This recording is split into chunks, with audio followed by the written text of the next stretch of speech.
years of experience across private equity, transaction advisory, and strategy consulting. Ekkehard is an entrepreneurial in nature, having co-founded several successful businesses, holds board positions at leading Namibian companies, and has built deeply rooted local and international networks that he can readily leverage. Ekkehard founded Shepherd's Tree Investments in 2023 with the aim of filling a unique gap in the market for infrastructure project preparation, sourcing local investment opportunities, and advising local corporates on strategy development. A key focus area at Shepherd's Tree is preparing Namibian companies to participate in the rapidly developing oil and gas industry and creating investable projects that comply with stringent industry standards. This includes assisting local companies to understand where the opportunities lie along the value chain and how they can participate. In certain instances, Shepherd's Tree will act as an investor venture partner in driving forward the identified opportunities alongside the client. For international clients seeking to invest or set up in Namibia, Shepherd's Tree assists with navigating the local environment, setting up legal entities, getting access to quality services, and identifying attractive acquisition targets or suitable local partners for a smooth market entry. Ekkehard is a former partner at EOS Capital. This is where you might know him from. Namibian's leading private equity firm. Prior to that, he had an international career as a management consultant at Accenture Strategy, Mergers and Acquisitions, and at Rand Strategy Advisors, where he worked with major corporates and private equity firms on a variety of assignments across sub-Saharan Africa, Europe, and the Middle East. Ekkehard holds a BEng, Industrial Mechanical, and MSc Engineering Management degrees from Stellenbosch University and is a CFA charter holder. I think we are highly honored to have a person of your caliber in our midst, and he's also a member of the Forum of German-Speaking Namibians. Let's give him a big round of applause. Ekkehard, the floor is yours. We are looking forward to your presentation. Vielen Dank. Thanks, Harald.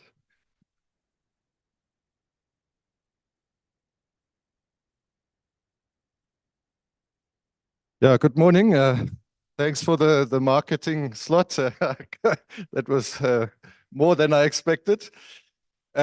So Harald already touched on this. Shepherd's Tree is a corporate finance and strategy advisory firm offering a very diverse set of services in the oil and gas sector.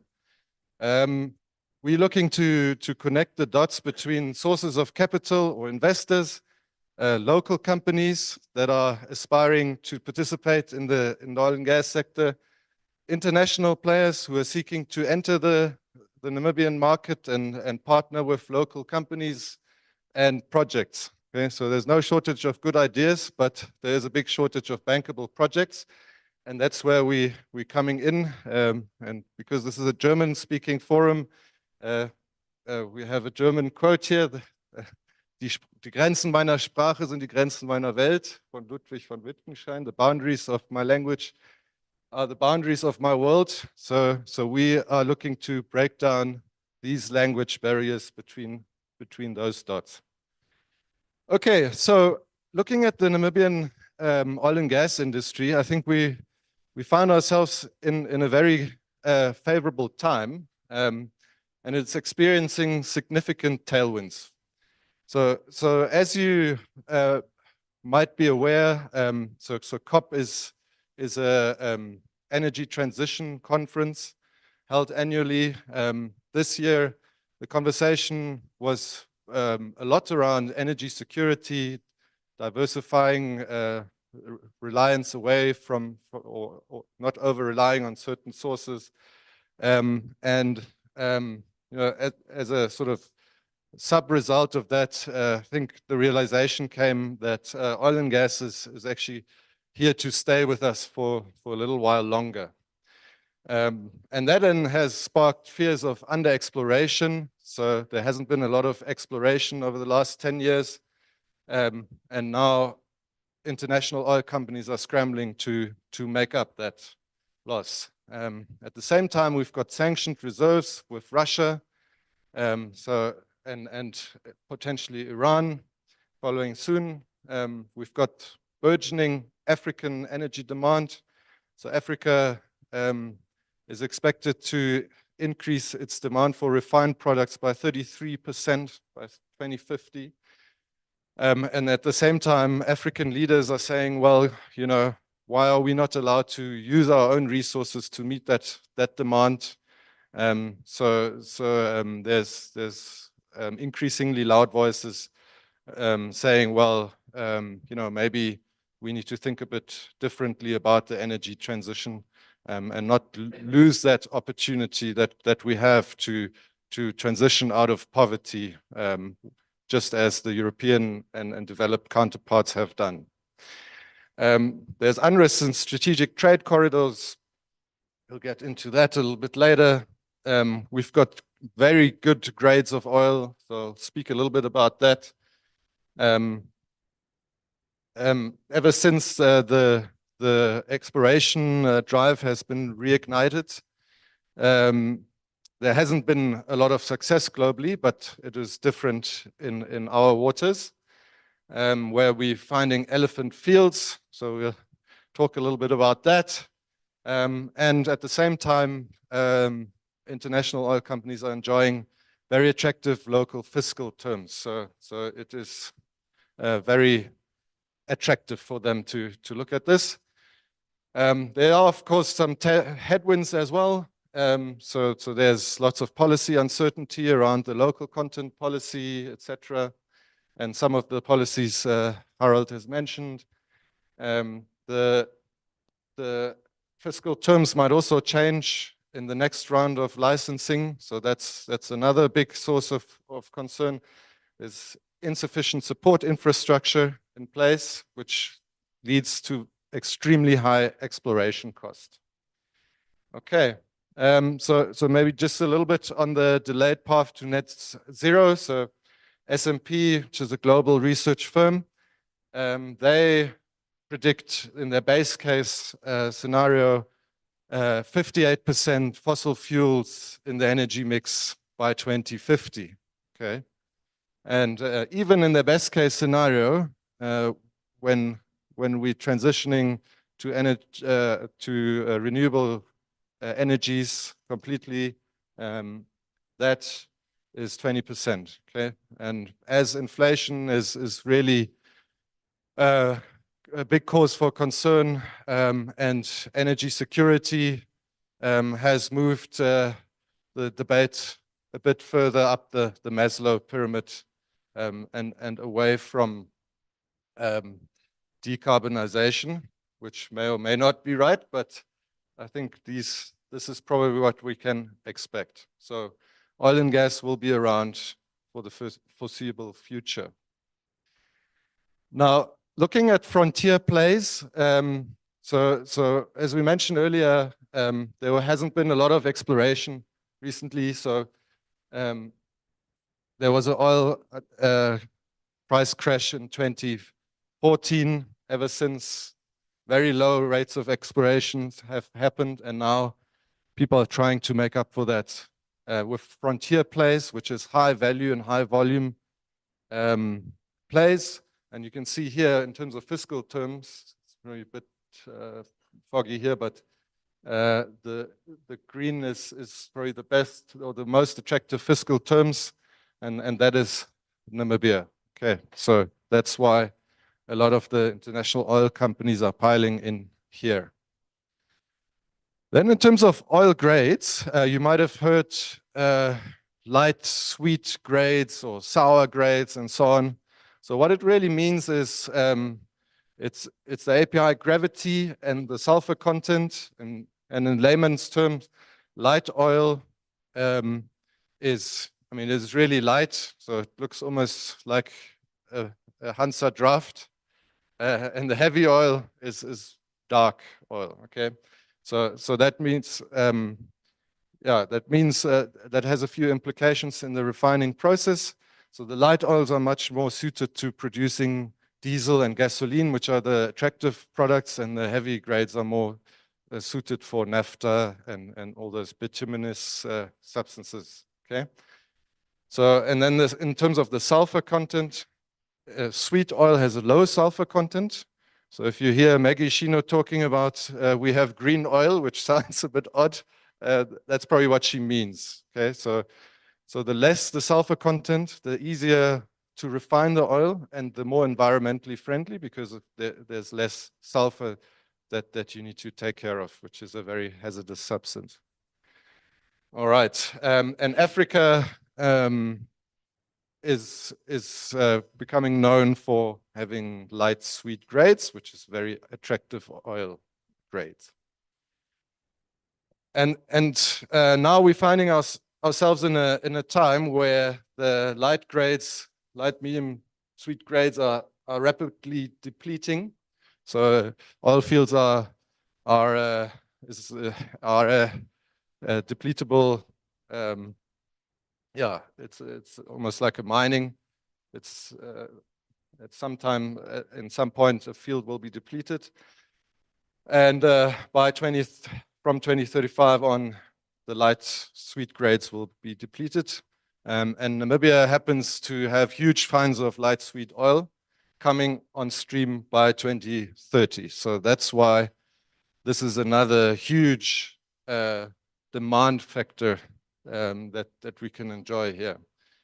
You might be aware that the European Commission has announced a plan to move away from the reliance on Russian oil and gas completely by 2030. Again, our oil is coming online 2030, more or less. So fantastic to be in that position. Also, we need to take cognizance of what's happening globally. So in terms of strategic trade corridors, you can see Russia and Iran there, not in the best political spots at the moment. They're under the top 7 producers of oil worldwide. And also the Suez Canal is becoming an issue. So you would have seen a lot more ships coming around the Namibian coastline, and that is part of the reason for that. I think that's realization, just as countries don't want to over-rely on one producer.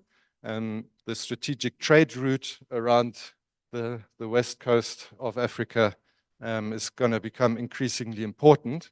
And as Africa is seen as a major growth market, European companies will want to leverage that trade route. Okay, and also what we need to understand is that a refinery, when it's set up, you can't just change it in terms of the crude oil feedstock that you put in. So most of the European refineries are set up in a way that they use light grades. Yeah, so the Namibian and African oil can easily then be used for that, or easier than elsewhere. So the oil coming out of Saudi Arabia and so on, it's sour grades. They can't really be used in European refineries.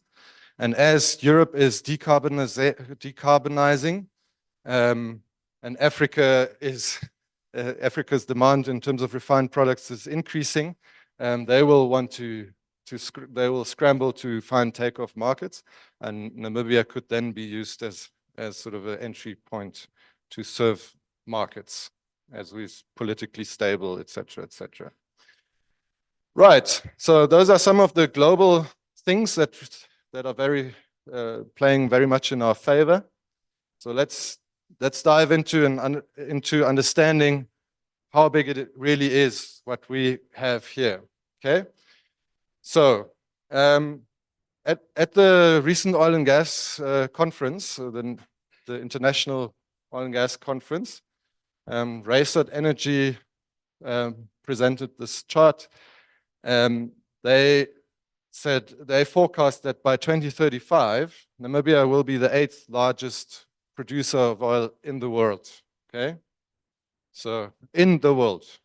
And this excludes the recent discoveries of Mopane, which hadn't been fully appraised by then. Okay, the guys are saying Mopane is on a similar size as Venus. Okay, so Venus is this monstrous oil field here, which, if my maths are correct, this alone, if it's 800,000 barrels per day, our GDP will be 4.5 odd times as big, just from what we have found so far. Okay, and it's not the end. We just started 2 years ago. Okay, so this is massive. Yeah, this is the appraised volumes. So they say that it is there, but obviously they're now going back and working out, how economical will it be, what technology, and so on. But we'll get into that a little bit later. Okay, but just to really, put that. I mean, if we go on and Mopane is now included, could move us into the top 5, 6 oil producers worldwide. All right. So Venus and graph, this is a little bit of an older chart. If you look at Norway in 2021, in its heyday, produced about 500,000 barrels per day oil and gas. With Venus and graph alone, we're going to be in that in that ballpark. Okay. And here's sort of what we currently found. So there you can see Venus, how big it is. An elephant field, they say it's a sort of once in a lifetime find, it's and that's sort of starts at 500 million barrels. Venus is already 1,200 barrels. Okay, and there's quite a few of these elephant fields that we're finding all around Namibia. In fact, Venus is the biggest find Total had ever had in its whole operating history. Okay. Now, we might say that our oil is ultra deep.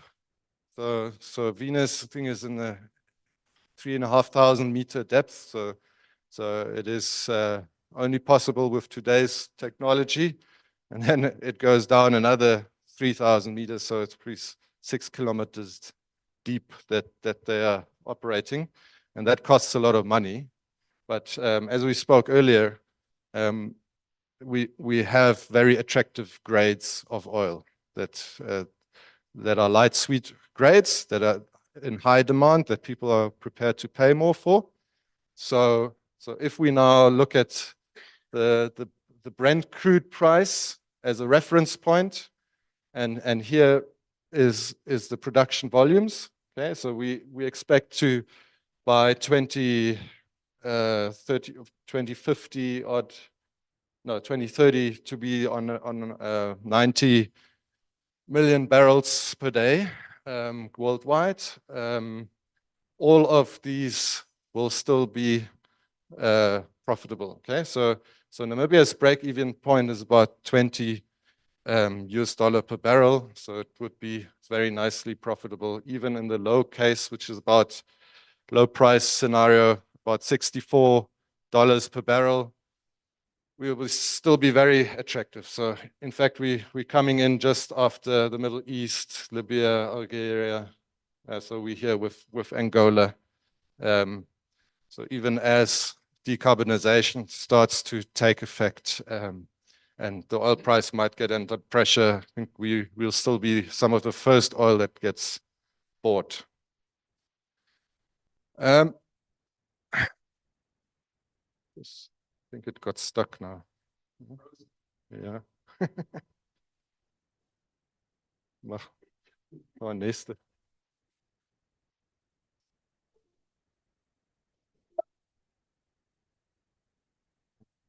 Okay, so here's what is currently on the radar in terms of big oil and gas projects till 2034. These are the ones that were already announced or done. So the size of the bubble is the size of the field. And here you can see the capex spend on each of these projects. So it's quite noteworthy to see that all the blue bubbles here are Namibian prospects. This is now covering the whole of Africa. Up here you have Mozambique, LNG. So that is building liquid natural gas trains, plants for the lack of the better word, in onshore Mozambique. So that is big money. It's about 35 billion US dollars, expected to start in 2026. But if you look at our things here, they are sort of in the 5 to 10 billion range each. Okay, so the Namibian GDP is about 13 billion US dollars. And each of these, this is just the construction cost for the project, could become very interesting in terms of foreign direct investment inflow. Okay. Right. So just to also contextualize, this is also a bit dated, but gives you an idea. These are the hot finds globally in 2023, and we were right up there. In fact, we surpassed most of these already. So Guyana used to be the big star frontier oil field, but we are probably past that. So I think Namibia is now the hottest oil exploration destination in the world. In the world! Okay, so this is also just a different depiction of frontier fields. So here you see this blue line is Guyana, so number of wells drilled versus oil discovered. So here we drilled a lot of wells in the 70s and so on. Nothing really was found, and then it really started to shoot here. Okay, and as volumes get appraised, you can see this going up. So we're right up there with the likes of Suriname, Guyana, Senegal. Okay, so all these big oil tankers, big FPSOs, and platforms that you saw here in Walvis Bay, they all went to Senegal, or most of them. So soon we'll see some of our own ones coming here. We've got an unparalleled exploration rate of exploration. So even worldwide, this has not been seen before. So we've got multiple different fields, multiple different operators, and we're starting to see quite a nice trajectory of exploration. Okay, it is great in one way, but I think in other ways we need to also be cognizant that we might be missing a few steps in terms of environmental regulations and so on and so forth. So I think the guys just took it and they are drilling like crazy. Right. This is just to compare. This is how Guyana developed. It's one field, the Starbrook field, much slower, and they're only 7 years later starting to drill other fields there. Okay. And the success rate has been phenomenal. It's about 86% successful wells here, whereas globally it's about 30% for these wildcat wells to be successful. Okay, so that's why the guys are so keen on this. And you can see here, Venus is in ultra deep water, about 3,000 odd meters, but Gulp is much shallower. So it's about 1,500 meters, which means much cheaper exploration. Okay. So that Mopane well was a very important milestone. Okay. And yeah, sorry, this picture isn't very clear, but this is just to give you a feel for how big it is compared to Guyana. So this is 1-to-1 scale. This is the Guyanese fields, and this is the Orange Basin. So from up there to here, okay? So South Africa has now recently issued some licenses, and they're going to start drilling very soon. So it's not going to only happen in Namibia, where we had such big success here. Okay. Okay. So, and this is the Orange Basin here, but there are seismic campaigns underway right up from Angola to the Orange Basin. So there's the Lüderitz Basin, which is probably the most underexplored basin in the world. There's seismic currently happening there. The Walvis Basin of Walvis Bay, there Chevron recently farmed in, so there's probably going to be some exploration wells very soon. And ExxonMobil is on top there.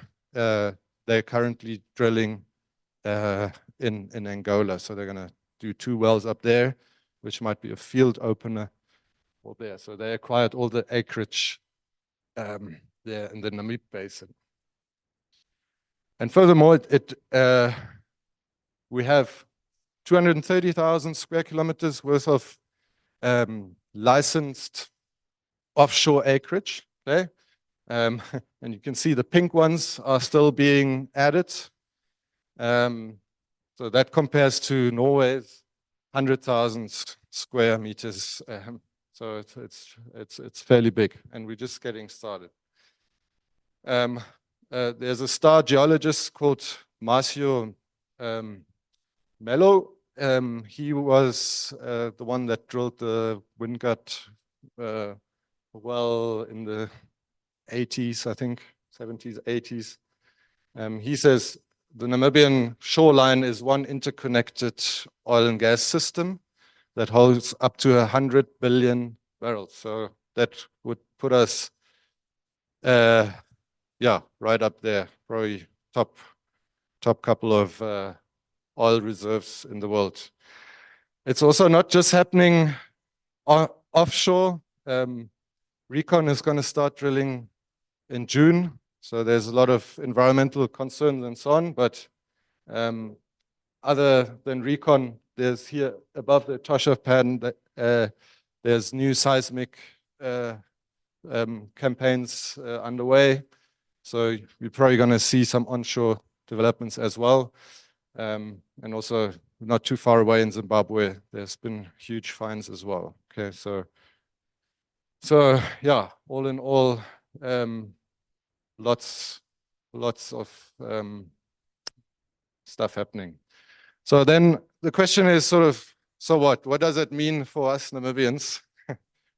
How can we get involved? So yeah, sorry, this is also not very clear here, but there's different phases. Okay, so right now we're in the exploration and appraisal phase. What that means is, first you do seismic, then you pinpoint where you want to drill. You do an exploration well. When there's oil, you do an appraisal well, and there you conduct a flow test to see how much oil can actually come out, and then you analyze how economical it can be. So that's where all these, once appraised, the oil company will then announce to say, okay, this field has, for example, Graph has 200 million barrels appraised volume, and they put it on their balance sheet and say, okay, now we can sell it to the next guy. So that's what Gulp is now doing. Then sometimes you'll have big companies farming in, so the likes of Gulp, they're sort of smaller oil companies. So they now say, well, we now need to develop these fields. As I showed you, $5 billion, $10 billion US dollars to develop a field is quite substantial amount of money. So then the bigger guys typically come in, and that's currently happening, right? So we've got Total as a super major, we've got Shell as a super major, we've got Chevron, super major, Exxon, all of the big names, and recently BP and Eni, who are sort of the top, or Eni is one of the top gas exploration companies or oil companies, also came in. Right. So Total and Shell now paused their exploration campaigns. They're now going back and saying, okay, how can we develop these fields in the best way? And that's where the big money sort of starts flowing. What we've seen to date is really just very tip of the iceberg. And then once you start to get to field development stage, it's going to get very interesting. Okay, so and these things can happen in parallel. This is just my best interpretation of it, but you know, there'll be ongoing exploration. So, for example, Kudu, they want to start producing power in 2027. They want to put up a 400 megawatt gas to power plant. They've now basically, they also remapped, they've redid their whole seismic campaigns, so they can go back and do another bit of round of exploration while they're also starting to build the field. But probably around 2026-7, we're going to start seeing quite a lot of action in terms of field development here. And then first oil is predicted to be around 2029-ish. Okay, but Kudu is if they stay true to what they want to do, they're going to be the first and they probably have to have all their structures completed before they build a gas power plant. And I'm told they have already ordered all the long lead time items. They've bought an offshore platform, etc., etc. Yeah. So Rhino. So you might be aware of Total, Shell, Galp, Kudu. Rhino is going to start drilling. So it's a small company that raised 180 or 200 million in 2 weeks' time without any track record of being an exploration company. So that shows you how attractive this thing is. Eco, Atlantic, Woodside, ExxonMobil, Chevron, I forgot here. So Chevron is going to start drilling towards the end of this year as well. Okay, so what are the sort of assets that we're seeing here? So in the exploration phase, we've got these semi-sub rigs here, or a drill ship. So a drill ship looks almost like a ship, but it can take more provisions on board. It's much more expensive, but that was the first sort of pieces of equipment that arrived here that drilled Venus and so on. Yeah, and then we transitioned to these semi-sub rigs here. They're a little bit cheaper, but they need to be supplied with platform supply vessels, these strange-looking ships that look almost like an L.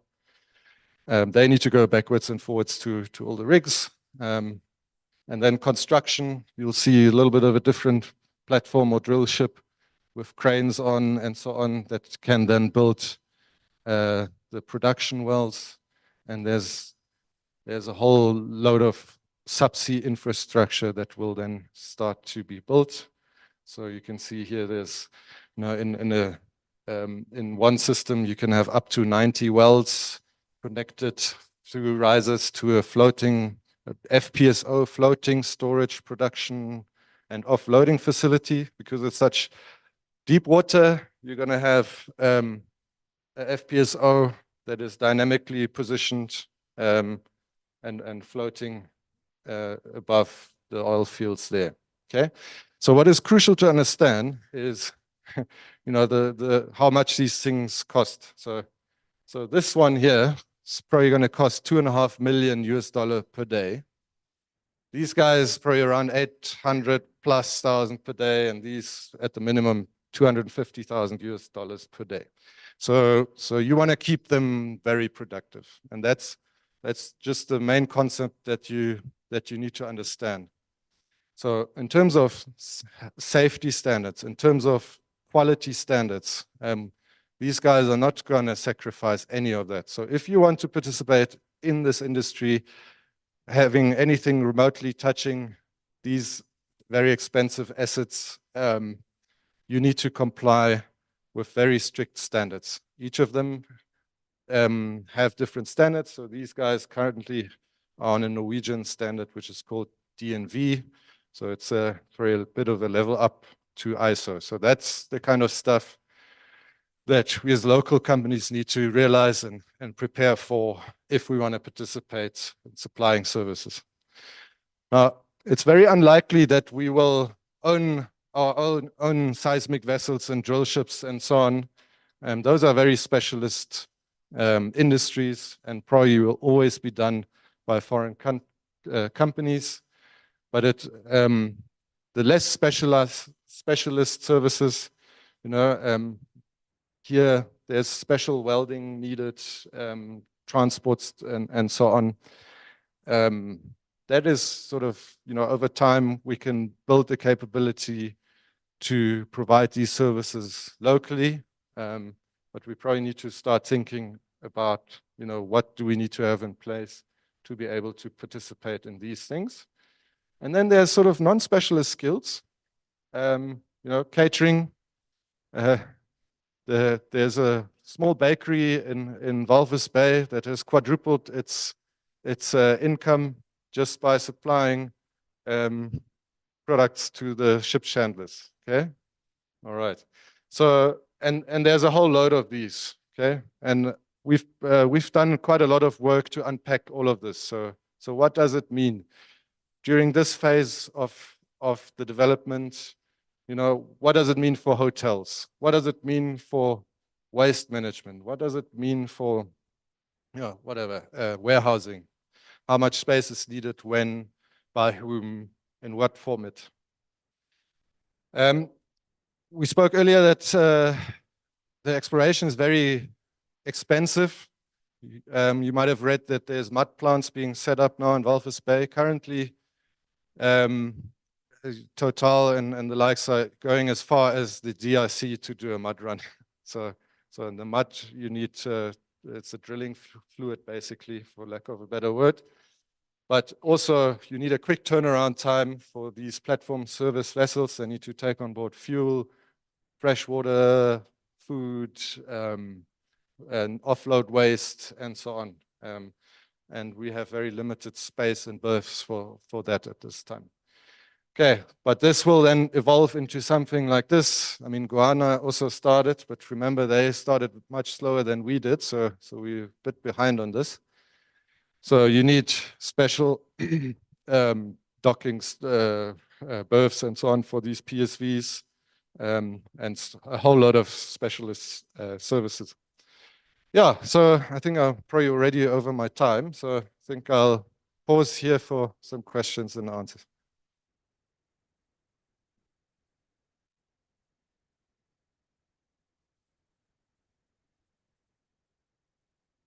I think, yeah,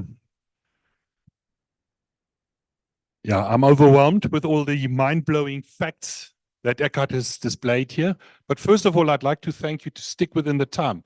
It's always important to be punctual from day one and from the first program from the first event on the program. And you've really done a fabulous job in enlightening us and blowing us away with a few of the facts that we all have to digest and analyze and discuss further in further consultations with our future energy symposiums. If I can just repeat a few things that I took away. We've got a delayed path to net zero emissions. I think that is a key concept. If you look what is happening in Europe, even there, they are delaying the Energiewende. The energy transition is being delayed basically on a 6-monthly basis. Then Namibia is a special country. We've even got green oil due to the low sulfur content. Okay, so Namibia is really fantastic. In 2035, if I understood you correctly, we'll be the 8th biggest oil-producing country in the world. We'll overtake Guyana in due course. And to quote you, we'll become the hottest oil location in the world. We already are from the potential. Okay. Yeah, then the assets and the key assets that we have to spend up to $2.5 million per day on certain activities. Obviously, our local capacities will not allow that. But there is the local participation already, and I think the example that he used of the bakery in Walvis Bay, I know them, that have quadrupled their production with the business they're doing with the ship chandlers. just shows us and highlights the enormous potential that Namibia's got in this sector. Ekkehard, at this point in time, thank you very much for this first oversight of the activities to come and the potential to be explored. And I'm emphasizing this was a first oversight. We'll keep on the dialogue. We'll intensify the dialogue. But before we get to the formalities, are there any questions? Haben wir noch ein Mikrofon? Andreas?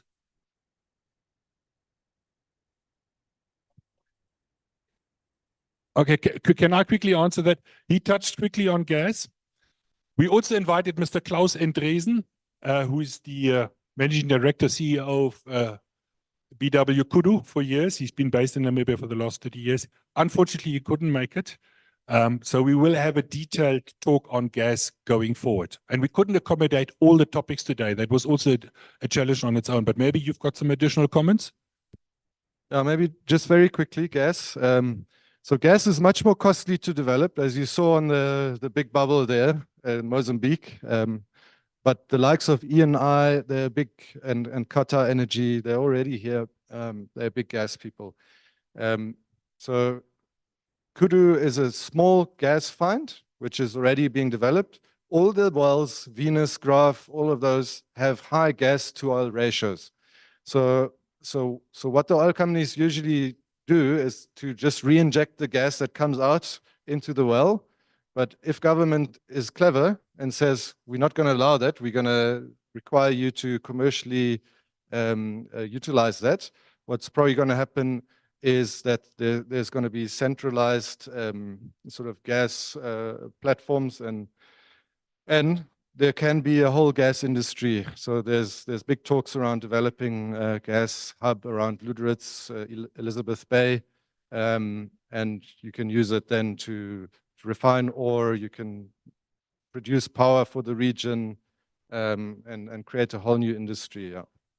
And gas also is seen as a transition fuel. So if we build a LNG terminal, which is very expensive, but it will probably come, then you can export it to Europe and wherever. But I think it's a bit early to see, what the quality of that gas is and if it's viable or not. Any other questions? So there were three hands up. Yes. Yeah.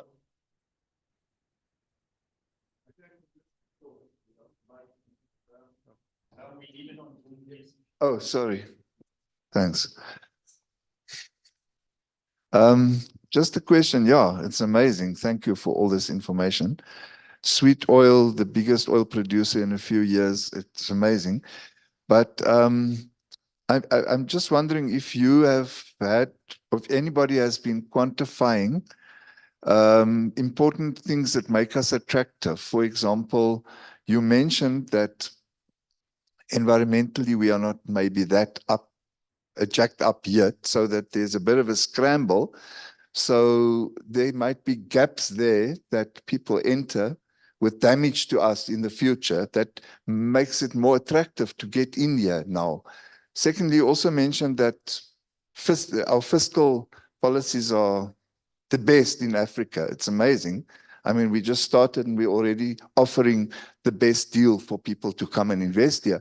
So I'm just wondering what percentage of the profitability of drilling here is because of our fiscal policies and because of environmental laxness, maybe? And then also, to what extent are we preparing not to follow suit with other oil-producing countries in our continent where the massive wealth has not led to any increase in social justice, and also the other alternative to disintegration. Okay, thanks. Okay, I'll try and do my best to give you some thoughts. Obviously, I won't have all the answers. So in terms of the fiscal terms, it's a progressive sort of regime. So it gets more expensive the more you produce. So it's very attractive to enter, like you say. So and if you look at South Africa, for example, they started about 10 years before we did. But they still have big environmental objections, and that's sort of what what delays it. To quote Gwede Mantashe at the African Oil Week last year, he said, yes, we can choose to be environmentally friendly in the dark. So, so I think you need to strike a little bit of a balance there. It has been done well and properly all around the world, but I think we still need to catch up a little bit there. But there's quite a lot of good people that have now been appointed to the board of NAMCOR. There's some oil people with experience in the oil and gas sector, etc. So I have high hopes that they will do the right thing. Then there's also quite a big political focus on local content policies. So you're probably going to see that oil companies will need to spend 40% of their expenses locally, things like that's already underway. In fact, the local content policy is out for comment in the public. So that is there. And we have a sort of sovereign wealth fund already set up. So that's basically how Norway actually made it happen. Even big European jurisdictions such as Scotland and so on, they haven't done this, right? So they missed the whole opportunity to build this intergenerational wealth. But countries like Qatar, for example, about 20 years ago, the airport were 2 air-conditioned containers, and look at Doha now. So if you have the right policies, you can make a big impact. And you also need to bear in mind this is probably not going to stay forever. So fields will deplete, policies will change. But what I'm seeing is that there are the right steps and conversations being already had. I hope that sort of answers a little bit of that.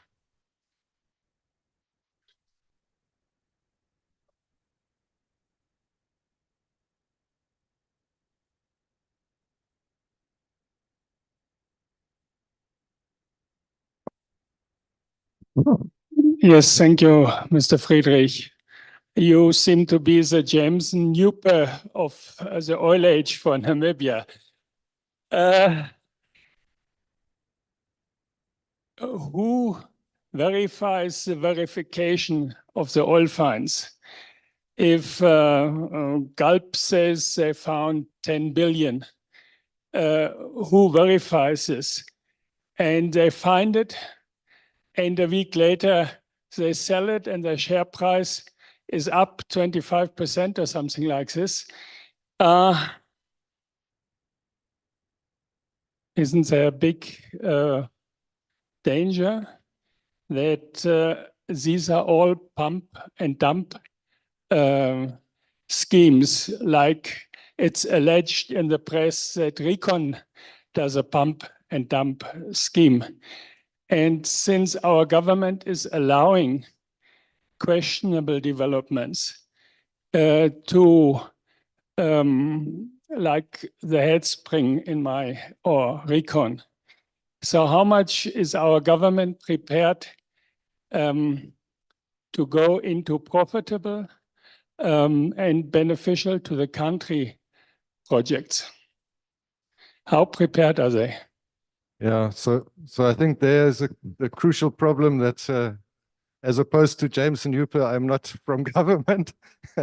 But I think, I mean, just speaking to the guys like Tom Elwendo and so on, I think they have a genuine interest to have a positive impact for all Namibians. So that's probably all I can say. And I think to the question of who verifies the appraisal results, these are all listed companies. So and it almost sort of the oil find moves into your balance sheet kind of thing. So there would be some auditors, hopefully, that verify that, how secure and whatever, I don't know. But even if we are the number 13 biggest destination, it's probably also still going to be okay. Maybe I can add to that. If I'm informed correctly, I think Gulp is selling a portion of his shares now, no? Yeah, so Gulp is, as I said, is not the biggest, hasn't got the biggest balance sheet, right? So they now need to fund FPSOs and develop fields. So that's big money. So they're diluting down their 80% to 40%, and that's in exchange for other companies investing to develop it further. Thank you for that. So if the market forces then confirm the value and buy into Gulp, I think there we got the confirmation that the values have been verified. I think it's market forces that determine that. Secondly, I think it's right to say that NAMCO is involved in all oil companies to the extent of 10%. That's our state-owned parastatal, as we know, where there have been significant changes. The Galloway microphone. Thanks very much. Ikkie, I'll help you a little bit on the competitiveness. Donnie, the competitiveness was set up in 1992, and we had a bunch of very clever people working with us just after independence who drafted the Oil Act and the Oil Taxation Act. And they went around the world and looked at where we should pitch ourselves. At the time, we were sort of middle of the road and somewhat competitive because we were undiscovered. I'd like to see our new comparison, because you show us as being the most competitive, and you don't always want to be the standout. What happened afterwards, because we had a 10% royalty, 2 levels of additional profit tax, etc., and we were trying to pitch it at about 65% government take. To give you a comparison, at the same time, we were negotiating NAMDEP, and we pushed that to 75% government take, and it worked. And we figured that in rich oil fields, you can get at least to 65 with that multi-tiered thing. When we didn't discover oil, they renegotiated that down to a 5% royalty. And I'd like to go back and see if we put it back to a 10% royalty and a 65% government take, whether we'd still be competitive. And I think that's what government should be doing. It's interesting that Klaus Anderson was our first victim, if you like. We signed the first agreement with Norsk Hydro at the time. And one of the guys on the NAMCO board now is from Norsk Hydro. So I'm very encouraged by the board of NAMCO. I want to end with a question, and that is, then we knew nothing. We knew nothing. And we had the world's best guys advising us. Now it's become so much more complex with all of these guys fighting each other, and they will fight each other because it's a connected resource. It's more like water than minerals, And my question is, are we up to it in the ministries? I think we've moved to lady commissioners, which I think was a good move, because we started doing very bad things, as I said at the Anti-Corruption Commission the other day. 13, 14 years ago, our licensing processes in minerals, in fish, in oil became very suspect. And I think we've got back on track with the lady commissioners now. But my question still is, are we up to it? Are we sophisticated enough to negotiate all those licenses and the sharing agreements on the gas, for example? Do we have that expertise that can really negotiate the best possible deals, like our advisors did in 92? Are you seeing those very, very world-class advisors in the mix? Yeah, Steve, I think that is a very valid question. And no, I think there's a huge gap. In the Ministry of Mines and Energy, they're really trying hard. I mean, these guys are working extremely hard. I don't want to have Tom Windows schedule. It's Saturdays, Sundays, through the night, flying around the world. But they lack capacity, in my opinion. And one of the suggestions was, why can't all the oil companies pay a little fee, which is not going to be big in their minds. It's going to to appoint the right advisors that can expedite all the policies, that can also advise the government, and these should be independent people. I mean, what Qatar had actually done quite well is exactly that. So they said, okay, well, we know nothing about oil and gas, but we're going to hire the best people in the world, pay them a substantial amount of money to advise us. And then negotiate on behalf of them, get the best deal for the country. I think that's sort of what we should be looking at. And I think that would be a very worthwhile investment to really become a sort of world-class organization. I mean, oil and gas in Namibia didn't exist 2 years ago. So now you've just been dealing with mining licenses and so on. Green hydrogen stuck its neck out, and then now you have this monstrous industry. So I think it can't be expected of our government to sort of deal with it overnight. And I think there's a big need to help them build that capacity. Thank you, Eki. There's another question here. So thank you for your presentation. A bit from the commercial side on how specialized and advanced it is and how do you see from Namibia getting prepared for this? First question.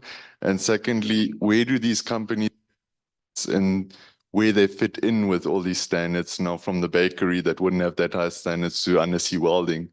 Where do companies get guidance on what to be prepared for? Yeah, there's a bit of lack in that area as well. I think the oil and gas industry isn't well understood by Namibians, so that's at least the feeling that I'm getting. We've been disappointed by Kudu in the past, which was supposed to come and never did. And so people are saying, well, no, we have enough hope already with green hydrogen and all the other things. So let's stick to what we understand. But I think it is crucial to do this. There are some training centers popping up now. NAMCO is trying to do their best to issue scholarships and so on, to build the necessary skills.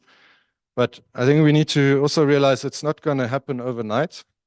And Namibians need to really step up and say, okay, let's try and understand what is it. So that's also what I see my company doing quite a bit now, is just to have those conversations. If I'm now a bank, what does this mean to me? What will these people need? What do they need? Accounts, how many now, when, what financial products, so it doesn't just, it's touch, the industries that are on that wheel. But there's a lot of companies already investing. So the likes of RMB have sort of built a big team around it now. They're making a conscious effort to educate themselves, get in the right guys. So you can also have the right conversations, right? So you don't want to go to these people and say, hey, I'm Mr. Namibian, you pay me 30% for a facilitation agreement here.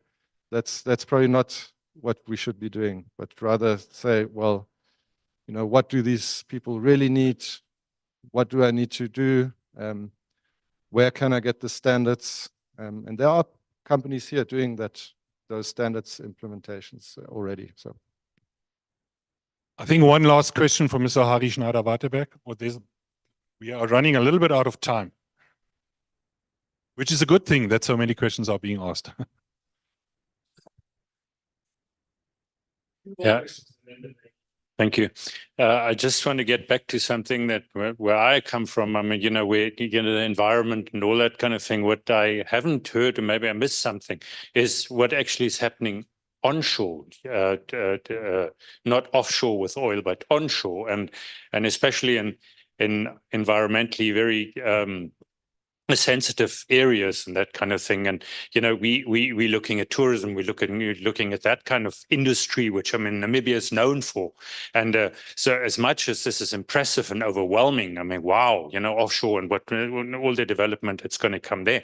But what about the core, what Namibia is all about in terms of business, which is environment and biodiversity and all that kind of thing? Could you elaborate on that one? Yeah, sure. So I think before any drilling can start, there are elaborate environmental impact assessments. So even before you do a seismic campaign, You need to do an environmental study on sort of fish behavior and all of those things. That's now offshore. And the same is the same onshore, right? So I don't think Recon with all the scrutiny and so on would have gotten the go-ahead if they hadn't passed those hurdles. So that's the first point. And I think that's also applies to all of these big energy projects. I think Hyphen is finding themselves in the same position. They have to also go through all of that. So they're going to cover massive areas of land. So yeah, but I think in the end, we just need to also be pragmatic about it and say, do we want to get people out of poverty, provide a future for all Namibians? And how can we balance that with preserving, you know, the rich biodiversity that we have? So we shouldn't be reckless.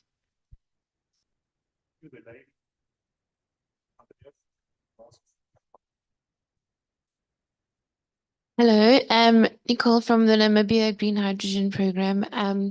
Basically, this is obviously an amazing find for growing Namibia's exports and economy, but given where the world is going in terms of this green revolution and net zero, the amount of funding that Namibia will need to build, you know, the ports, the infrastructure, the rail, the road for both green and non-green is obviously huge. And I think it becomes very challenging to marry both this with the sort of green agenda of the world. So in some of like the kind of modern financing mechanisms, you can just swap carbon credits, which are based on countrywide carbon credit goals. And so a lot of the government's modeling wasn't done to take into account these fines. And so it becomes very difficult to know how this can be an impediment actually in terms of raising capital for the country. So I don't know if you have, I know it's a difficult question, but I don't know if you have any thoughts on that. Thank you. Yeah, thanks, Nicole. Yeah, I think it's also a very valid comment. I think maybe 2 or 3 years ago, I think the Namibian politicians were faced with this dilemma.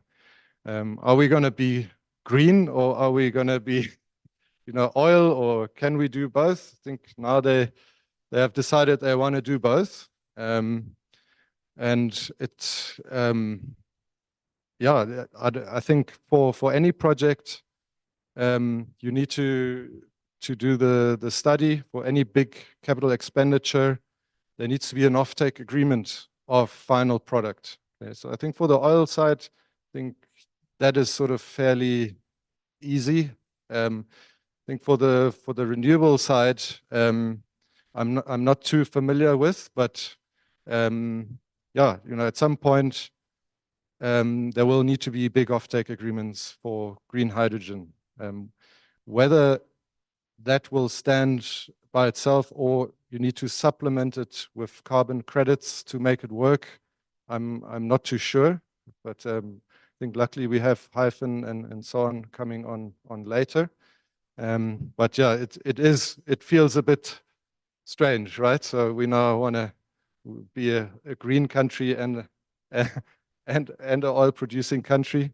Very similar to, you know, the big banks. So Standard Bank sort of says, well, we sort of actually a green bank because we fund a lot of green stuff and we also fund the oil guys, but you know, net we are zero. So maybe that's an approach. I don't know. Thank you. I think you summed it up fantastically. I think life is about balances. Life is about choices, and there are a lot of choices to be made in Namibia. We have to encourage our government and give input. We've got a lot of capacity here within our audience and within our forum.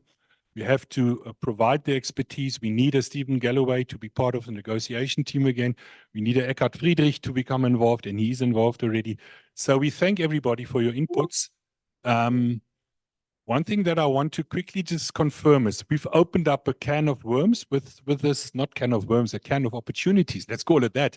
A can of opportunities for Namibia. Should we carry on the debate and the dialogue on this? Because there are hundreds of topics that we can touch.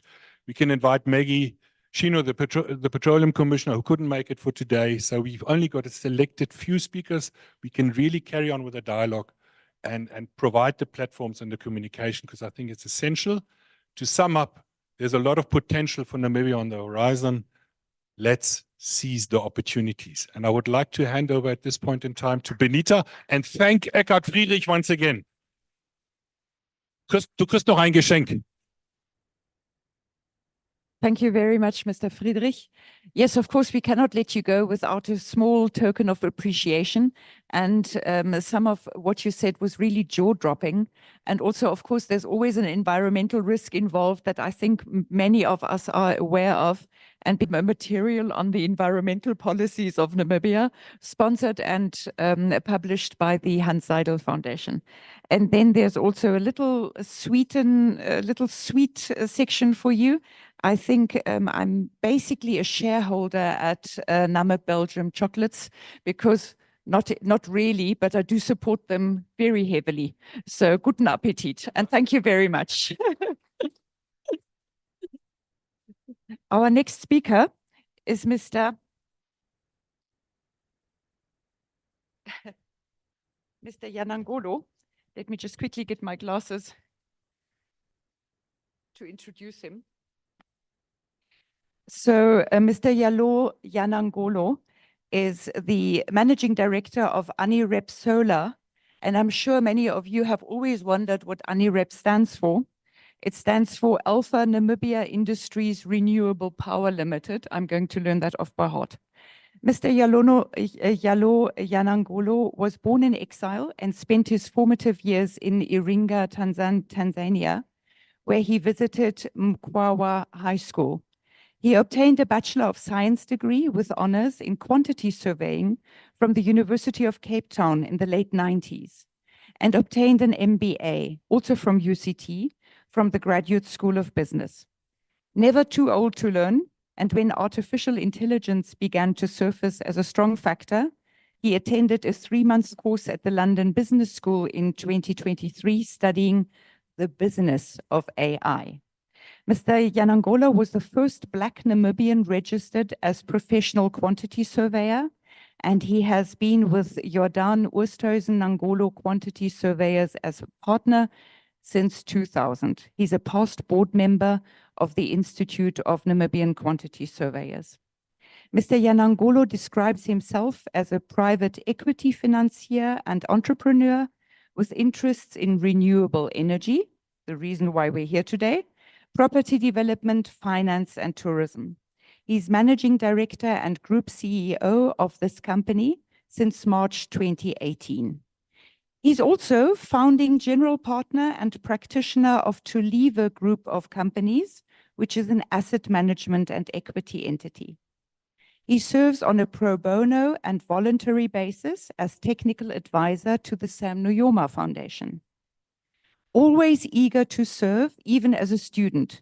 He was treasurer of the South African Student Sports Union, the president of the UCT Gym and Health Club, as well as chairman of the Jaguars Rugby Club. So, Mr. Nangolo, the floor is yours. We look forward to hearing from you how you came out of a scrum with ANIREP, took the ball, and scored one try after the other.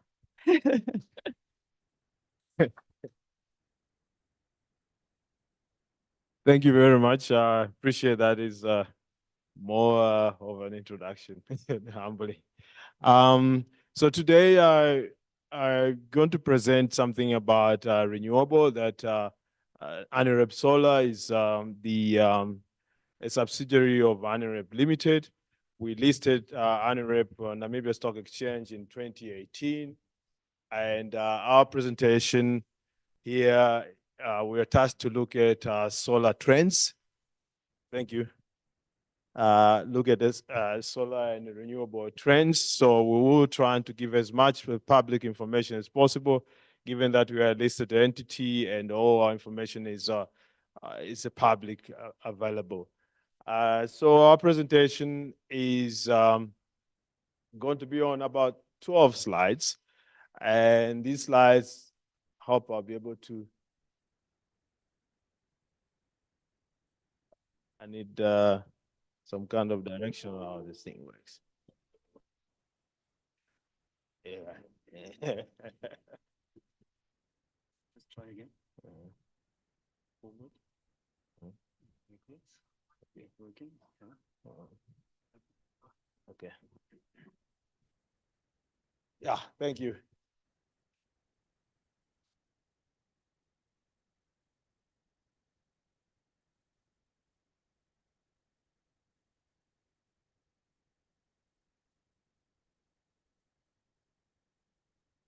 Okay, so thank you. So the slides are going to be 12 slides, and then I'll try to just scan on them.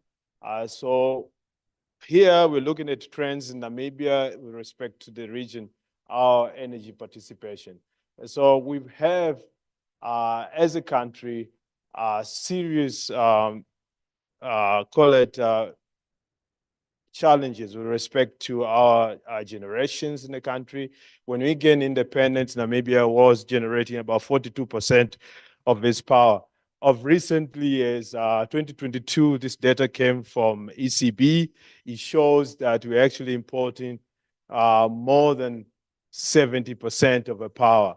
At any given time, Namibia only generates less than what is produced, to the factor of about 70 or 80%. So you can see the major issues with respect to our aging infrastructure in Namibia, that is power infrastructure from generation, transmission to distribution, and then lack of a newer capacity that can sustain Namibia going forward as a attractive business destination. And so given the fact that Namibia is also endowed with resources like solar and wind, these are renewable resources that Namibia have that can be highly leveraged to make sure that we're not depending on import power from the countries that actually have less resources than ourselves. So we are tasked to trying to talk about the trends that are happening in the region, and we believe that given what we have done as investors already in the marketplace, as ANIREP Solar, that Namibia have more than capacity to be self-sufficient with respect to renewable energy. The previous speaker here talked about the good prospects that the country has with respect to fossil fuel, but it's also the fact that we have promised the world that by 2030, in so-called nationally determined goals, that we should produce at least 91% of our energy being renewable, and that is within our reach. So we are here to give that case to you, so you will see so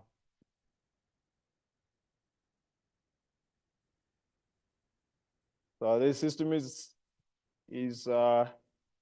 thank you. So you will see that at any given time, this is just a snapshot from the National Control Center of NamPower. For example, in 2023, at a peak, we were consuming about 4,000 gigawatts hour per annum, and then of that, we're importing at any time about 52% of that. And this is just an improvement compared to perhaps a year before that, because there was more water flowing on Rokana or something, and local produces the only IPP and then the Rokana and fuel, that's about 41%. But the reality is that during the weekdays, the maximum jumps, because of course you have a lot of businesses and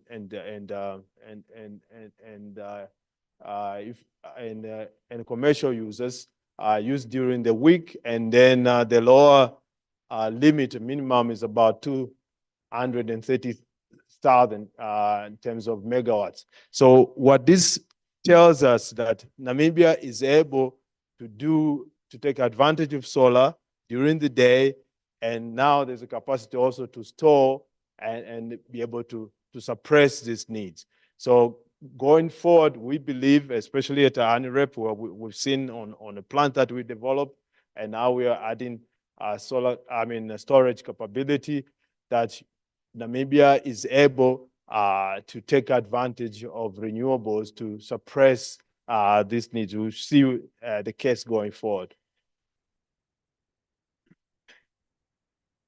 So this graph is also showing you what Namibia has been importing, which I've already alluded to earlier on. So you can see for years since independence, this goes up to 2010, we are highly importing power, and the only improvement happened in 2020 when there was more water in the Ruacana to produce excess capacity to export. But we've been doing badly as a country, as an economy, that depending on the region, import from Southern African power pool, Zimbabwe, Zambia, and South Africa, being dependent on them. Furthermore, with respect to, these are all good initiatives from capacity to curb this import of a power, that once the natural gas starts running, we talked about Kudu earlier on, that will help us to have a baseline, base load that can support the renewable, whether it's wind or solar, or even capacity to store, to be able to produce power sufficiently in Namibia. But there's also a need for us as Namibians to participate more and have a capacity to have a local expertise in terms of leveraging, whether it's the wind technology or solar technology locally. So what we're doing at ANIREP Solar and ANIREP as a group, because also on Hopes for Africa, we are developing all our projects with 100% Namibian skills. Yes, we're importing material from outside in Europe and Asia, but we are localizing all the operations and delivering of service. So we are encouraging more participation from Namibians to take advantage of resources, especially solar, to perhaps reduce the dependence of Namibia on importing power. Namibia has a very strong and good policies, such as net metering, where you can also get credit for putting power into the grid, as well as this modified single buyer model. One of the projects that we're doing for Dundee precious metal smelter and Tsumeb, we're going to produce, we started a project to produce power in Kokaboom and Keetmanshoop and wheel it all the way to Tsumeb. And this shows you what kind of regime has been put into place. So we've got a very good policies that they can underpin any investment that comes in with respect of renewables. So just to give you a snapshot of a normal Namibian will pay about $2.77 for every unit kilowatt hour of power. And most of this, 80% of this is broken down by 45% is generation. And then you have 22% supply and transmission, about 18%.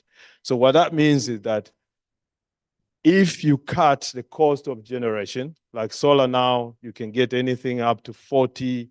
I mean, we're doing for Nampower now about 49 cents, the lowest one in Cannes, which will come to fruition at the end of this year. If you are able to cut half of a price on generation, and also are able to do it a rooftop in your house, you are cutting all this cost. So it's important to show you the scenario, what happened with all the power cuts in South Africa. What has triggered there is this huge boom of rooftop, and that has helped them to sustain themselves. And so Namibia, perhaps, because we got a more solar radiation than South Africa, we're able to leapfrog, already be able to put rooftop and take advantage of this. This price, I should say, is the highest in southern, in the SADC area. We are only comparable to islands like Seychelles and and Mauritius, where they actually do not have any natural resources apart from burning fossil fuels. Yeah, so it's a very bad state of affair that we should be able, as Namibians, take advantage of our solar resources to cut this cost. Now, I've already alluded to the fact that we do have the problem of investment on our infrastructure. Namibia is a very big country. We're as big as Nigeria. Most people do not know that, but with only 1% of Nigeria population. So what that means is that the cost of transfer of a network of transmission is very expensive. So we have this advantage of, say, that we have solar power everywhere, so we can decentralize, we can have distributed installation, not depend on just put money on infrastructure. I know that NamPower is getting funding to put this infrastructure, modernize the infrastructure, but this is an expensive, is an odd way to solve the problems. The problems can be solved individually because now you have capacity to have a long duration battery to store energy, so that you are able to use renewable energy on around the clock. So we just stated here that there is a modified single buyer model which allows for IPP, independent power producer, to participate in a fashion like we did in a marketplace. But hypothetically, if you look at power cuts that are imminent to come, because we've seen that even South Africa is now reluctant to give us more power. So the last negotiation, they cut our power from about 200 to 100 megawatts. So going forward, we might not have political will to keep it supported. So we need already to start prepare for that day to come. So the only way you can prepare is start to invest, put a rooftop and a battery. So as we reduce the need for the grid power for every users, so therefore the little that we have generated locally, it can be sustained and increase the accessibility throughout the country. Last year there was a very important report that ECB commissioned. Cyrus did this, and ECB commissioned it, that showed the impact of disruption of energy if we are to have a serious rollout, disruption of power like happened in South Africa, the so-called cost of unsaved energy. This research showed that at any given time, a household will be forced to pay about $11, which is, remember the number I gave you earlier on of 277, which is 4 times the cost of current power. So if we have this rollout of power cut happen like in South Africa, it will impact us seriously, given the small size of our economy. It's not going to be helping our industry to sustain itself. ECB also showed that for direct impact in a business, this is not also for the business, it will be something like about 36 Namibian dollar per kilowatt hour, which thus states that is say about 13% the impact of current tariff that we are paying, albeit our tariff is the highest in the region, but it be 13 times that. And then in terms of a general economy, that number goes up to 30 times the multiple of what we're currently paying. So this is a very serious problem. And in fact, now I think the government is already awakened to it. There's a task force that we put in it. I'm privileged to sit in that task force to look at a way to prepare for this doomsday that is coming. So each month we're meeting. I know some members here, and I'm also sitting in that task force. We're meeting each month to discuss the way going forward. But this is a serious problem that Namibia is facing, and then it can happen at any time come next year. And so again, we're trying to look at the impact, that there will be impact on the reduction of the GDP. There also attractiveness. Yes, we've got upgraded by Moody's in terms of credit rating, but our attractiveness will go down the tube as an investment destination if we ever roll out power cuts. The same with the consumer confidence. I think you know that the economy is driven by what we call an animal spirit.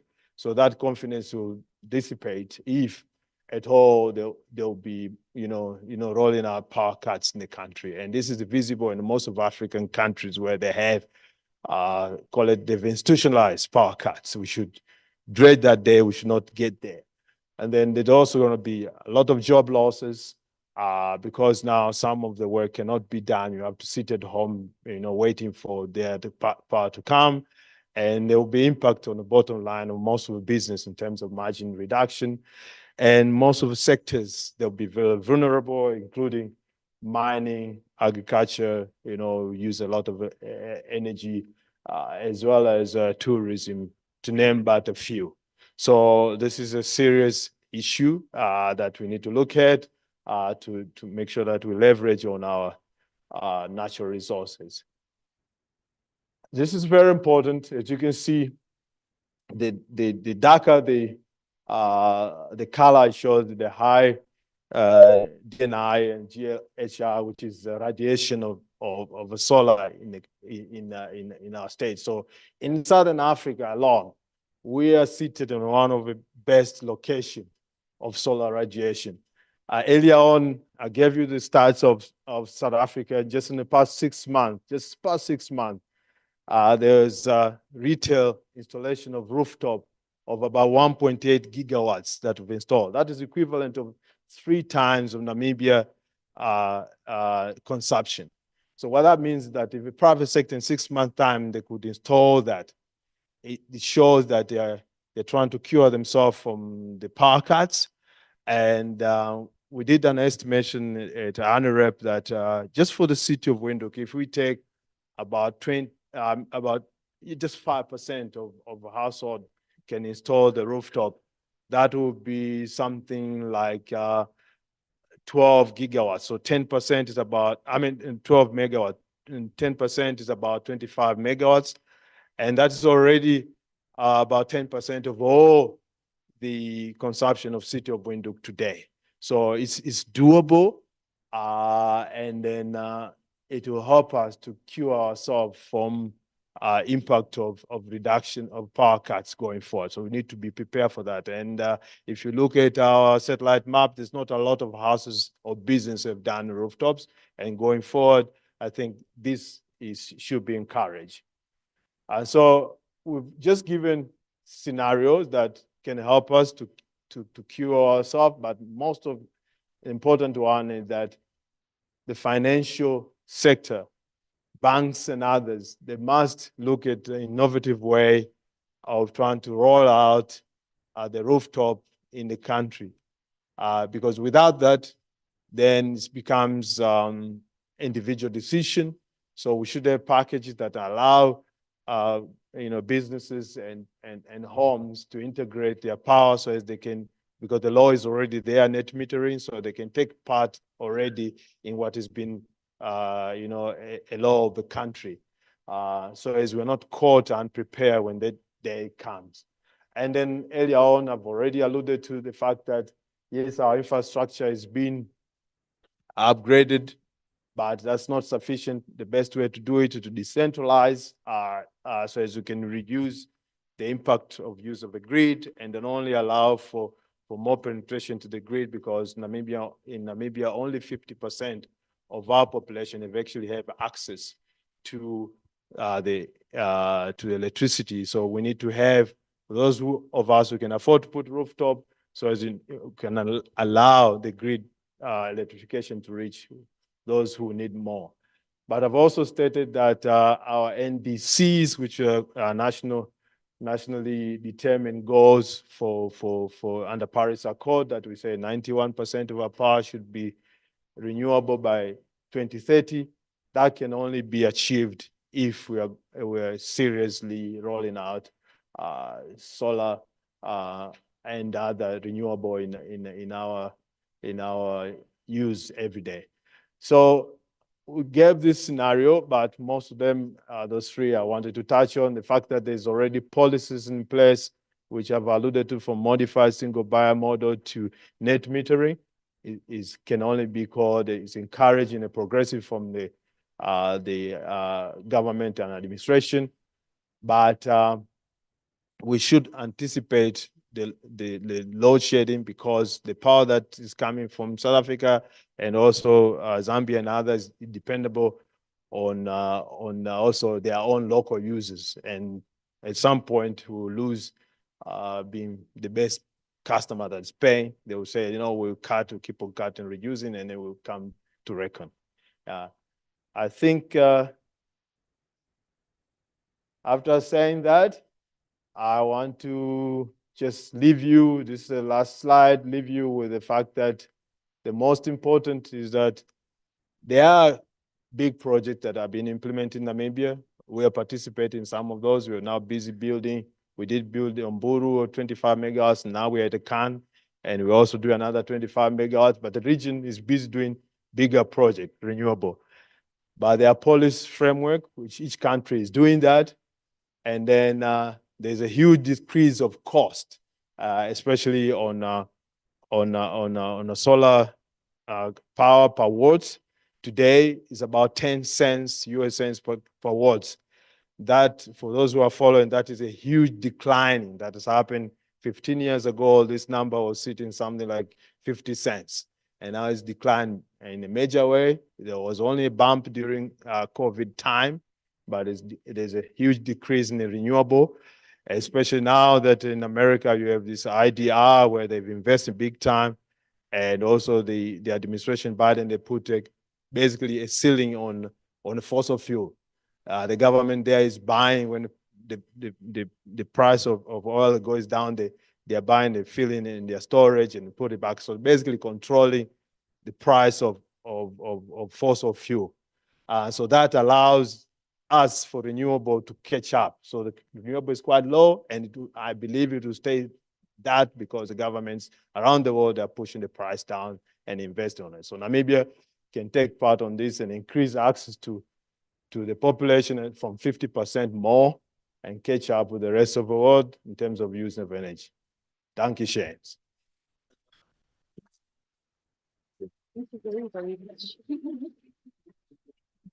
Thank you very, very much, Mr. Nangolo.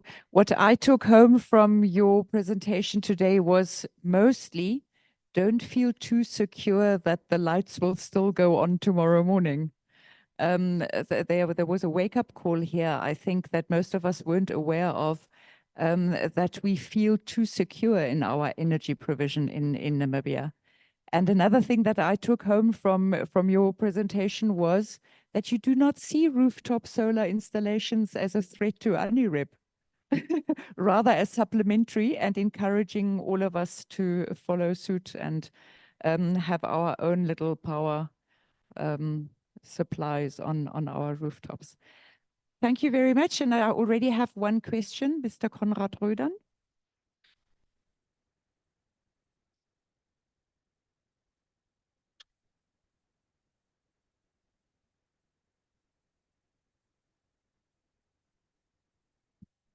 I actually have got two, but I will make them brief.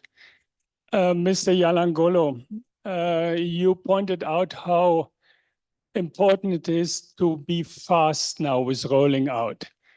And the Khan station you mentioned, on groundbreaking, it was said you will deliver on a power purchase to NemPower by mid of last year.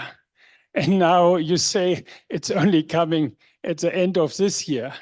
So how can these delays be avoided? I think in terms of South Africa declaring states of disaster, this should never happen. A solar park should be able to be built in 1 year. This is my question one, how can this be avoided? Question two, the big game changer in the solar field now is not the solar panels, which are cheap already. It is storage. And I have the feeling NemPower tries to keep their monopoly as much as they can. They landed 2.6 billion NEM dollar from the World Bank on unknown terms, I think against a hard currency exchange rate, to build storage in South Africa, maybe under the pressure of load shedding.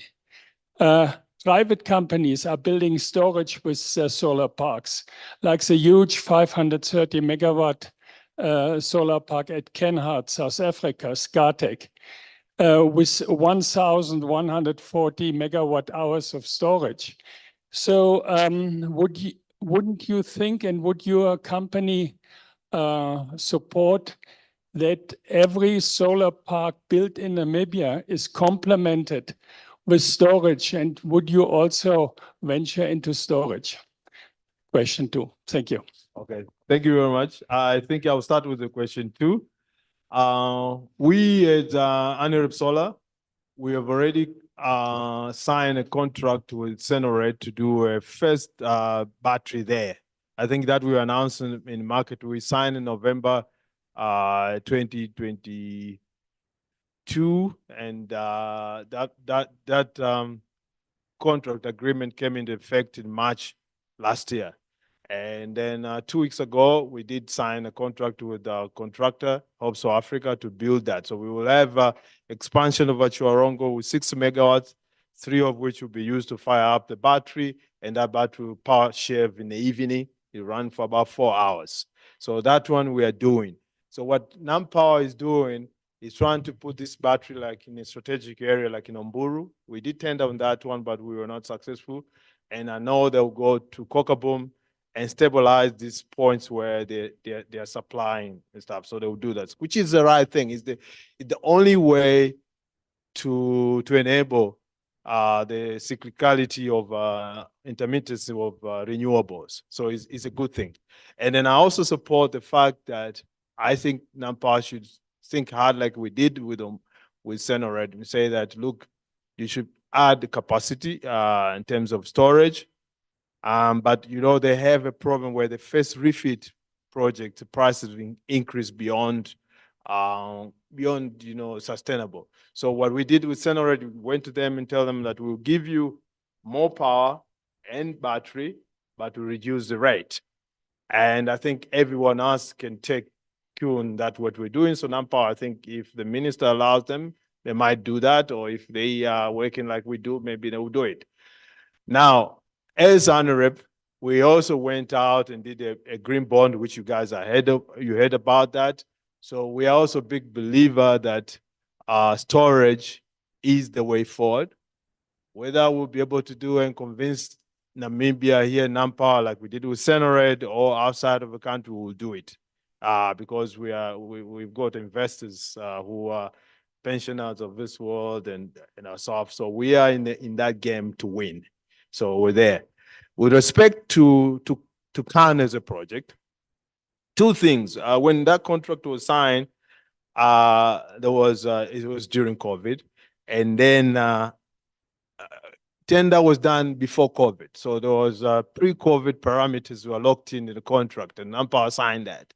And it went through COVID, and we were doing Umburu. We signed that contract for Khan at the same time with Umburu.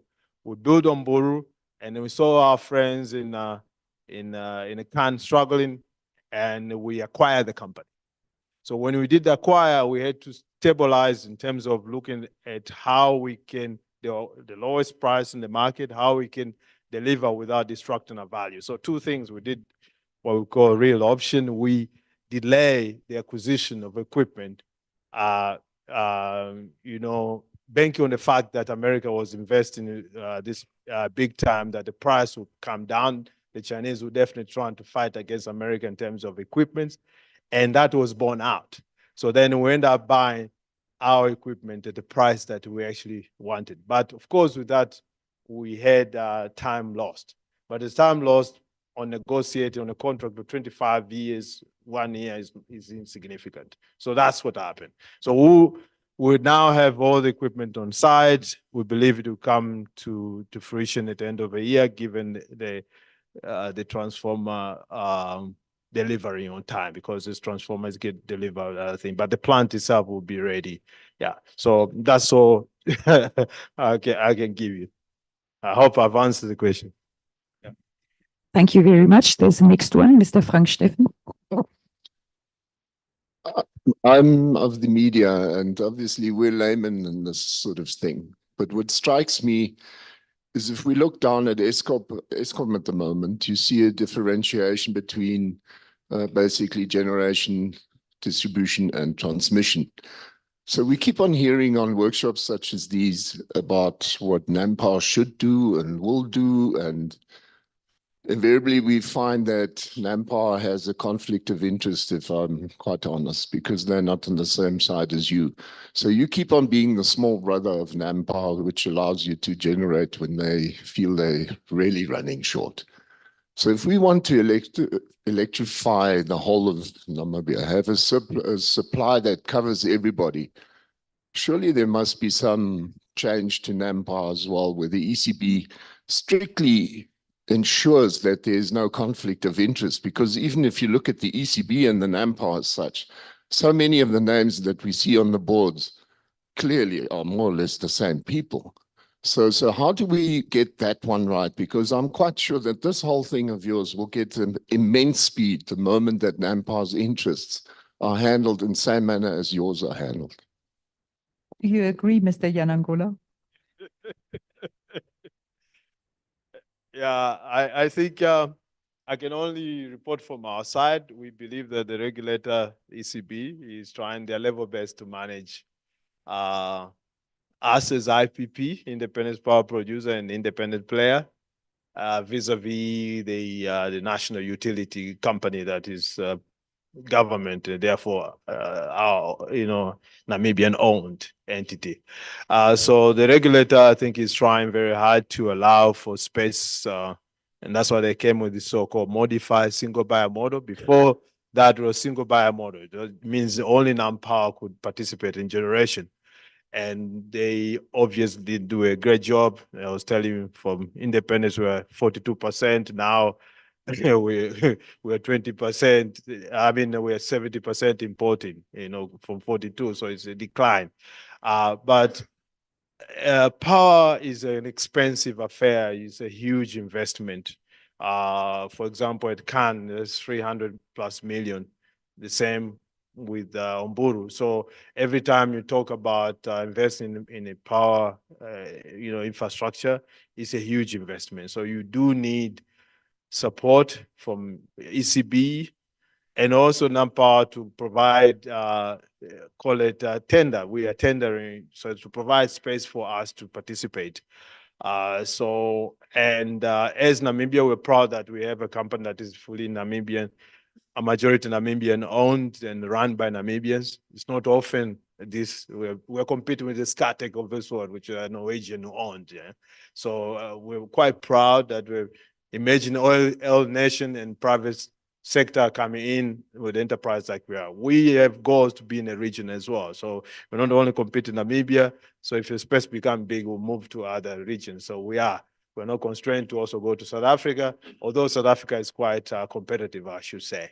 So the space that we will look at is another SADC region, ex-South Africa.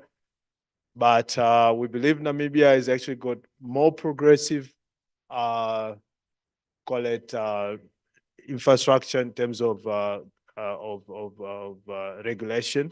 ECB has done a great job to allow for there to be private sector and the IPP, as well as even this net metering. You do not have that in South Africa except for maybe Western Cape.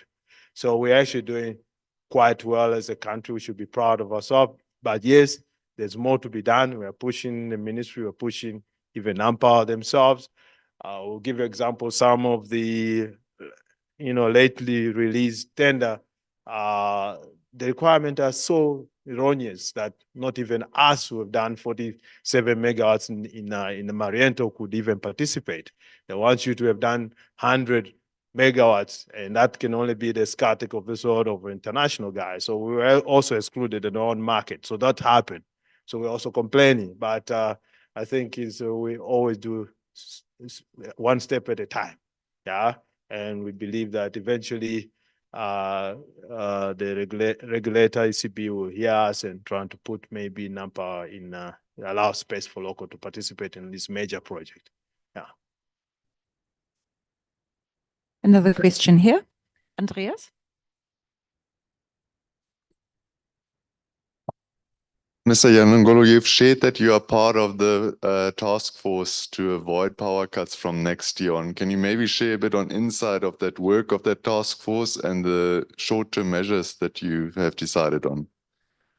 Okay, thank you. So I think there is much more of the task force current now is busy doing. There's a framework like a Harvard Business School's framework that we're going through, whereby we identify and create objectives that need to be realized and identify the bottlenecks and then allocate champions for that. So some of the heavy lifting must be done by, say, government or NAMPA or IPP. So currently, I think we're in a visit number 5, month 5. So we expect up to end of the year, we'll come up with a plan and we roll out. And then there'll be champions in terms of whether it's a Minister of Finance or Minister of Energy, what they have to do, and then us as IPP, what we have to do and what NAMPA have to do. I should say that most of the work is basically trying to refine what has already been in the policy of government in terms of integrated resources plan that is there. And we're trying to refine that to make sure that is good enough for us to avoid this doom case scenario of next year. I have a question. That is, when we saw this graph of yours and the 2 pillars of what we're producing ourselves, what we have to import, there's of course a huge difference. Are we going to make it? Thank you. So I think there will be difficult times. Yeah, that the major issue is that our partners, there's already decrease from ESCOM, but there's increase from Zambia and stuff. But in Zambia, they're depending on hydro, and the people will tell you hydro, because of global warming now, it becomes less and less able to give you the same power. Now, the major issue is that we should be ready to allow other players in Namibia to produce quickly enough. And I think there's a bottleneck in terms of 2 things really, in terms of funding, that are we ready to give, to allow for funding, government to stand maybe surety for some of the stuff, because sometimes to build a plant, you need to have this 25 or 20, how do you call it, years PPA. Now, if you want to do something short term, you do what we call merchant plants, that you build a plant, you do not know when there'll be a need. But if you're not given call it a security by government guarantee, then there's no investment case, because let's face it, the 300 megawatts are very small internationally, but it's big here. So for Namibia is a big investment, but internationally it's very small investment. So therefore, the user, who is the people, need to give guarantee for that to be a merchant plant that someone can put the money in. So I think it's going to be tough times, but we all should be prepared. We should not be caught surprise like South Africans did. And everybody in this room who does not have solar on their rooftops yet, do so now. Any more questions? Coffee time, but first, Mr. Nangolo also gets an economic policy and some Namib Belgium chocolates. And we thank you very, very much for your presentation. I think it was a real eye-opener. Thank you very, very much for coming and attending. Thank you. So we'll be back at 11:30. Is that fine? 20 minutes. Come and break.